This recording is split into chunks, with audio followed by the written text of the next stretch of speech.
Suspendido na ang manning agency ng Pilipinong crew ng isa sa mga barkong pinalubog ng grupong Houthi.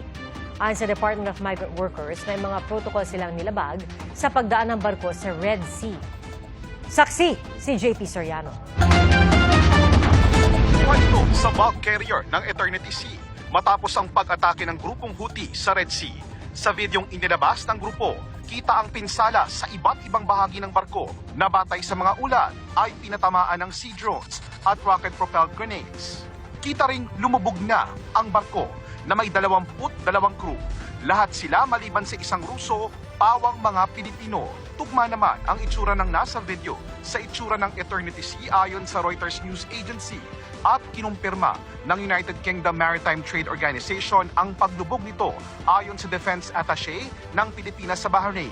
Ayon sa Department of Migrant Workers, 8 Pilipino crew ang nailigtas na. Nakatanggap din sila ng report na Pilipino ang 2 sa 3 naiulat na namatay sa pag-atake bago pa lumubog ang barko.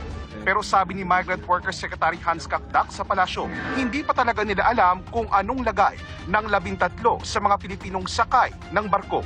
Inaalam ngayon ng DMW kasama ang Department of Foreign Affairs kung totoo ang impormasyong galing umano mismo sa Houthi na may mga hawak silang mga tripulante mula sa barko.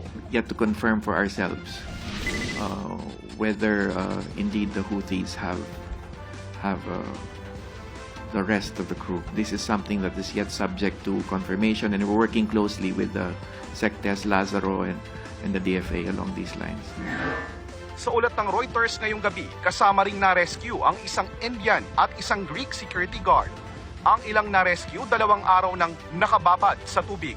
Nakausap na ng DMW ang mga kaanak ng mga Filipino seafarer, kasama ang manning agency at ship owners. Suspendido na anya ang licensed manning agency nito sa Pilipinas, pati na rin ang principal o may-ari ng barko bilang bahagi raw ng pagpapataw ng paunang regulatory measure at investigasyon na ginagawa. Base sa mga nauna ng department order ng DMW, pinaiiwas na ang mga barkong magsasakay ng mga Pilipino sa Red Sea at Gulf of Eden.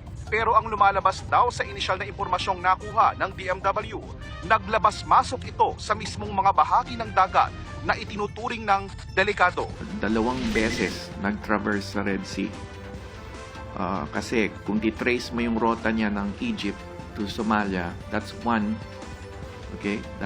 That's one turn or one crossing across the Red Sea. And then bumalik ng Jeddah, so a second one. So at least 2 counts of violations of our rules and regulations. Hiningan namin ng pahayag ang manning agency ng Eternity Sea sa kanilang opisina sa Pilipinas. Pero ipauubaya raw muna nila ang anumang sagot at impormasyon sa DMW. Paalala ng DMW sa mga Pilipinong tripulante, may right to refuse o may karapatan silang tumanggi kung maglalayag ang sasakyang barko patungo sa Red Sea at Gulf of Aden. May form yan na ida-download na lang, susufila pa na lang nung marino, either i-download niya for himself sa DMW website or yung manning agency dapat mag-supply niyan. Kada daan sa Red Sea, dapat pinamamahagi na niya yung form na yan. Kung hindi, violation yon. Karapatan yan. So, kailangan galangin ng ship owner. So, number 1, entitled siya to 2 months wages. Pangalawa, free repatriation.